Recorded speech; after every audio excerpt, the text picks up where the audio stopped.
क्या रिलेशन है आपका फ्री टेम्पल मूवमेंट से? मैं इस अभियान के साथ किसी भी एक्टिविस्ट रोल में जुड़ा नहीं। सो स्वामी दयानंद सरस्वती जो and he was also I think a very close guru of the prime minister Shri Narendra Modi. My very first public lecture in September 2016 started with a lecture at the Press Club of India on freedom of temples from state control। Okay, वहीं से शुरू हुआ था और अब ये कहाँ पर पहुंची है ये लड़ाई free temple movement? Supreme court में एक स्तर पर लड़ी जा रही है और बहुत सारे ऐसे हाई कोर्ट्स हैं जहां पे स्टेट को पुशबैक मिल रहा है लोकल एक्टिविस्ट और वकीलों से। एंड ऐसा भी नहीं होना चाहिए कि आप रोज ही कर रहे हैं, क्योंकि बाद में ये ठप्पा लग जाएगा कि इस आदमी के पास इसके अलावा और कोई प्रैक्टिस नहीं है। लोगों को लगता है कि मैं बहुत सारे मंदिर के केसेस लड़ता हूँ। नो, मैं I don't. In fact Shri Vishnu Shankar Jain was a very good friend, उन्होंने ज्यादा केसेस किए हैं। तो आपको लगता है ये मुद्दा सॉल्व हो पाएगा ये, या फिर बहुत ट्रिकी टेरेन है? और there is one single magic wand, आराम से हो जाएगा। सबको जाके कोर्ट के सामने खड़े होने की जरूरत नहीं है। लैंड की जो भरपाई जो है लैंड से होती है, पैसे से नहीं है। पर्टिकुलरली जब कम्युनिटी की बात होती है। और जिन मूल्यों और सिद्धांतों की आपने बात करी है, एक चीज जिससे आपको सबसे ज्यादा जोड़कर देखा जाता है, और मेरा अगला सवाल यही है कि क्या रिलेशन है आपका फ्री टेम्पल मूवमेंट से? I deal with it in the capacity of a practicing lawyer who is also a practicing Hindu। मैं इस अभियान के साथ किसी भी एक्टिविस्ट रोल में जुड़ा नहीं हूँ, ओके, बट बिकॉज मैं कुछ चीज़ों को पब्लिक के सामने ठीक से रख सकता हूँ by the grace of the gods, I take up that responsibility as well. So 2015 में, by which time I had completed about 6 years in the profession, मैं 2016 में इंडिपेंडेंट गया था। उसके एक साल पहले a few senior advocates, in particular Shri C.S. Vaidyanathan, जिन्होंने रामलला की पैरवी की थी अयोध्या केस में, he reached out to me specifically saying that मुझे लगता है कि आपके इन मुद्दों में या फिर इन मामलों में आना चाहिए, because he and I have been opposing counsels before that। Okay, So सबसे बड़ा अगर आपका कोई मतलब चैंपियन हो सकता है, typically it has to be your opposite counsel, क्योंकि he has tasted what you can do from the opposite side। So that way I'm very grateful to such a huge figure in the legal fraternity कि उन्होंने इस लायक समझा कि उन्होंने मुझसे कहा कि आप इस मैटर में आ जाओ। So Mr. C.S. Vaidyanathan and आज जो advocate general, sorry attorney general Shri Venkataramani, ये दोनों इस अभियान को कोर्ट में लीड कर रहे थे। ओके, सो स्वामी दयानंद सरस्वती जो एक संस्थान चलाते थे, and he was also I think a very close guru of the prime minister Shri Narendra Modi. Rishikesh में उनका आश्रम। जी जी जी, एग्जैक्टली, करेक्ट। तो उन्होंने 2009 में सुप्रीम कोर्ट में एक पिटिशन फाइल किया था asking for striking down of 3 legislations जो तमिलनाडु, आंध्र प्रदेश, तब तेलंगाना नहीं था, एंड पौंडीचेरी के जितने भी मंदिर के कंट्रोल के अधिनियम हैं उनको चैलेंज करते हुए। ये पिटिशंस अनफॉर्चुनेटली आज भी पेंडिंग है। तो मुझे इस मैटर में श्री C.S. वैद्यनाथन ने इन्वाइट किया था कि आप इसका भाग बन जाइए, इस पे काम करना शुरू कीजिए। So that's how my introduction happened.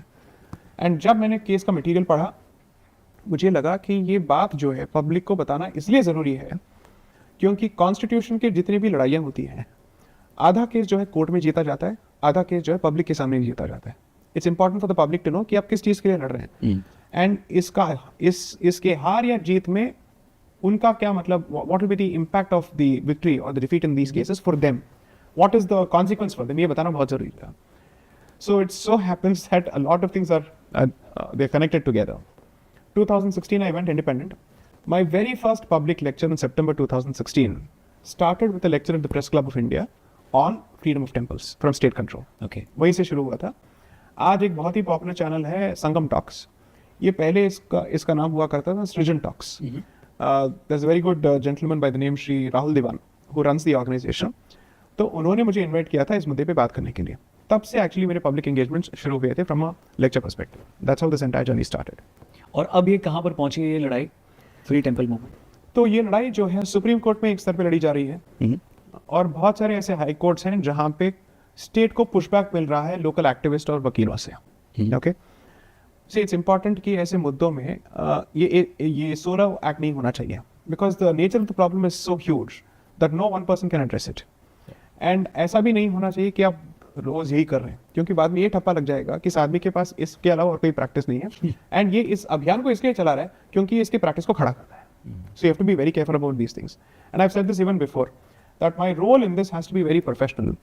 तब जाके आपकी जो तैयारी है प्रोफेशनल तरीके से होगी, वरना ये जो व्हाट यू कॉल ऑब्जेक्टिविटी संदर्भ, वो बिगड़ जाता है। Your ability to look at things objectively has to be very very intact. अगर आप इसको वकील के नजरिए से देखेंगे, अगर आप इसके साथ पूरी तरह से जुड़ जाएंगे फ्रॉम एन एक्टिविस्टिक पर्सपेक्टिव, तो आपका आर्ग्यूमेंट इमोशनल होने के चांसेस हैं। कोर्ट में उसका कोई स्थान नहीं है। तथ्य क्या है लीगल आर्ग्यूमेंट्स क्या है, मटेरियल क्या है कोर्ट के सामने, that is most important. So while my heart beats for the cause, I am very very particular about dealing with it in a professional way. So that's my relationship with it. लोगों को लगता है कि मैं बहुत सारे मंदिर के केसेस लड़ता हूँ. नो, मैं I don't. In fact Shri Vishnu Shankar Jain was a very good friend, उन्होंने ज्यादा केसेस किए हैं. I take up these matters very selectively as part of my what they call pro bono commitments. कि वकील के रेगुलर कमर्शियल कमिटमेंट्स होते हैं और वो अपने 10 या 15% का जो टाइम होता है उन कॉजेस के लिए देते हैं जहाँ पे ये मुफ्त में करते हैं. So this is my pro bono commitment. A lot of people do human rights causes. I take up a lot of Hindu issues as part of my pro bono commitments. So it is less than 15% of my overall practice. So आपको लगता है ये मुद्दा solve करने लायक है या हो पाएगा ये, या फिर ये बहुत ट्रिकी टेरेन है? और देखिए, क्योंकि बहुत बहुत बड़ा है ये, अलग अलग राज्य हैं, अलग अलग लोग हैं. there is one single magic wand है, आराम से हो जाएगा. ओके, सबको जाके कोर्ट के सामने खड़े होने की जरूरत नहीं है. And I tell you why. ये मुद्दा जो है संविधान के कंकरेंट लिस्ट में आता है, और कंकरेंट लिस्ट का मतलब ये होता है कि उस पे केंद्र का और प्रदेशों के सरकार का दोनों का अधिकार होता है. ओके, लेकिन केंद्र का ज्यादा होता है, और अगर केंद्र ने उस पर कोई अधिनियम पास कर दिया, राज्य की सरकारें ऐसा कोई अधिनियम पास नहीं कर सकती हैं जो इसके विरुद्ध जाता है. That's the basic nature of the concurrent list. So entry 28 of the concurrent list deals with religious endowments and charitable institutions. इसका मतलब ये है कि अगर केंद्र सरकार चाहे वो एक मॉडल लेजिस्लेशन पास कर सकती है जिससे ये डिसाइड हो सकता है कि सरकार की जो हस्तक्षेप करने की जो क्षमता है मंदिरों में वो कम किया जाए, और मंदिरों के जितने भी प्रॉपर्टीज हैं ये एलिनेट ना किया जाए, स्पेशली लैंडेड प्रॉपर्टी, क्योंकि एक कम्युनिटी के प्रेजेंस को अनाउंस करता है उसका रियल एस्टेट का प्रेजेंस. अब आप वक्फ में देख लीजिए. Correct, right, that's the exact example that I am trying to give, कि उल्टा हो रहा है हमारे साथ. हमारा तो सब कुछ लूट रहा है, और वो इसलिए जा रहा है क्योंकि गवर्नमेंट्स इनको एलिनेट किए जा रहे हैं, और आपको सिर्फ ये बोला जा रहा है 100% होता है मार्केट का वैल्यू, आपको we will give you about 250%. Land की जो भरपाई जो है लैंड से होती है, पैसे से नहीं है. पर्टिकुलरली जब कम्युनिटी की बात होती है, समझ लीजिए ये आपका निजी प्रॉपर्टी है, निजी संपत्ति है. You can accept money in return for it. Community should never accept money in return for land. It should take only land in return for land. तब जाके आपका जो real estate presence जो है वो बरकरार रहता है.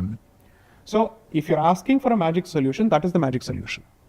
But as I said in a lot of my conversations and lectures, मंदिर की जो we call it the विमुक्त क्षेत्र movement, okay, इस movement का सबसे बड़ा रोड़ा is the state in general, and there is no exception here when it comes to parties. सभी एक तरह से हैं when it comes to this issue. Because everybody wants access to VIP darshans, everybody wants access to positions on government trusts, everybody wants access to temple money. Okay? मतलब मंदिर के जो मतलब जो धन भंडार होता है ये एक अक्षय पात्र की तरह होता है. जो भी आता है मतलब हाथ उसमें डालता है और पैसे लेके जाता है. फ्लड रिलीफ होता है मंदिर से लो, लेकिन मैक्सिमम मतलब क्रिटिसिज्म पब्लिक प्रोफाइल में जो भी होता है वो मंदिर का ही होता है. करेक्ट.